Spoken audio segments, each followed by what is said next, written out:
The stage is set. It's Game 7 of the 2016 NBA Finals. The score 89-89 with a minute and 9 seconds left. With LeBron set to inbound the pass, he gives it to Kyrie.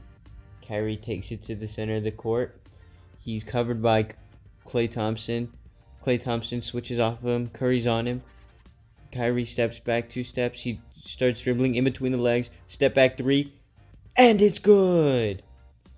And the rest was history. But since that fateful night, the Cavs have had more or less spiraled back into mediocrity. But not before losing 2 more NBA Finals. Anyway, after their last Finals loss in 2018, LeBron would leave LA. And Cleveland would be stuck with a bunch of nobodies in Kevin Love. And after 3 essentially 20-win seasons and 4 lottery picks, we've made it to current day Cavaliers, who are coming off of an exciting 40-plus win season and a play-in appearance.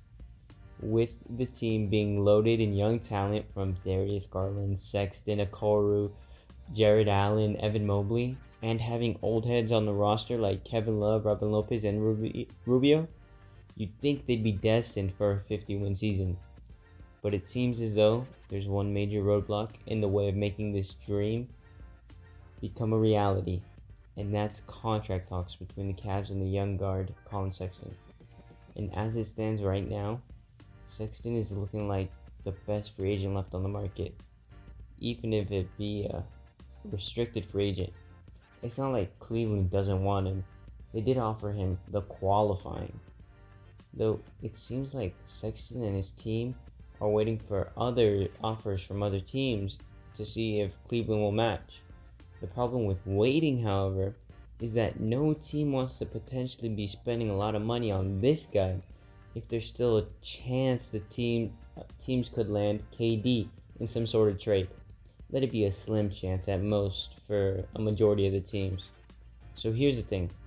If Cleveland were really desperate in keeping Sexton, they'd offer him a real multi-year deal instead of just the qualifying. But they haven't. So now you gotta start thinking, why?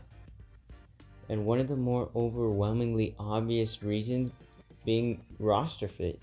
Because as good as he is right now, they already have a young star at that position in Darius Garland.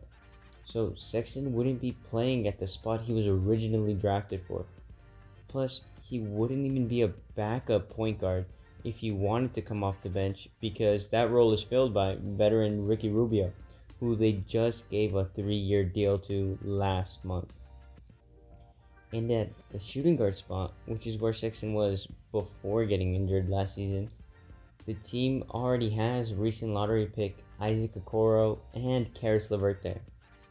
Is Sexton better than both of them? Yeah, duh, but not by much. Meaning he's quite replaceable, especially if his replacements were coming at a much lower cost. And that brings me to my next point, which is the money issue. Because the team is already paying guys like Caris LeVert, Lauri Markkanen, and Jared Allen in the $16 to $20 million range. And that's not even mentioning Mr. Kevin Love's nearly $29 million deal. Plus, the team has major contract extensions in Darius Garland and Evan Mobley coming up. So you see, that doesn't leave much of any salary cap space for Sexton, does it?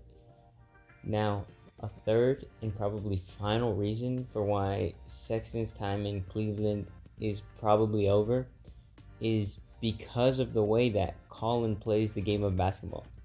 See, his play style isn't a bad one.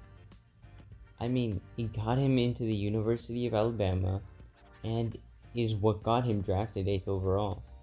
But it doesn't seem like the way he plays works for the Cavaliers. Because if you don't know how Sexton hoops, the dude needs the ball in his hands, and like a lot. It's what makes his scoring ability incredible and what gives him the ability to get to the basket any way he wants. But it's also what makes him a ball hog and why teammates get frustrated. And if you're going to have the ball most of the time and take a lot of shots, then you better be making them, which he does.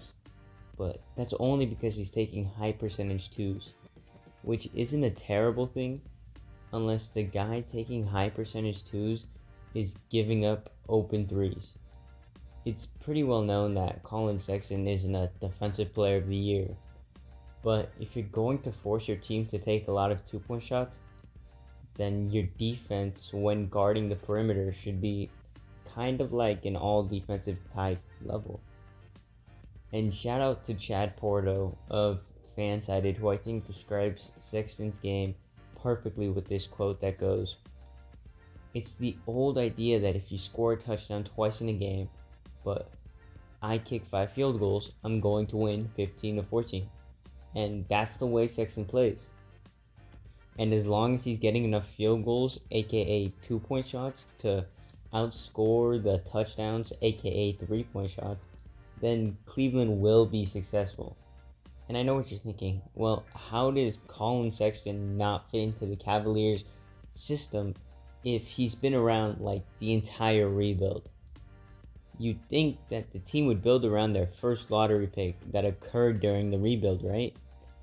And yet, it seems as though after only 1 year with the team, his first year, Cleveland literally found his replacement in the next draft by picking Darius Garland with the 5th overall pick, which means that after 1 year of play, the organization knew that Sexton would never be that guy. And so, like the title of the video states, this duo was doomed from the start. Okay, that's it for today's video. But I just wanted to stop and take some time to thank y'all for the support with the last video having like 1,000+ views. That's crazy. And the best part is that it was a baseball video, showing that it doesn't matter what sport I really talk about, I'll get views, which is nice to know because I enjoy covering all of the sports in general, and that's kind of what I want to keep doing. So thanks to those who watch. I'll see you next time, and from now on, videos Wednesday and Sunday, 10 a.m. Deuces.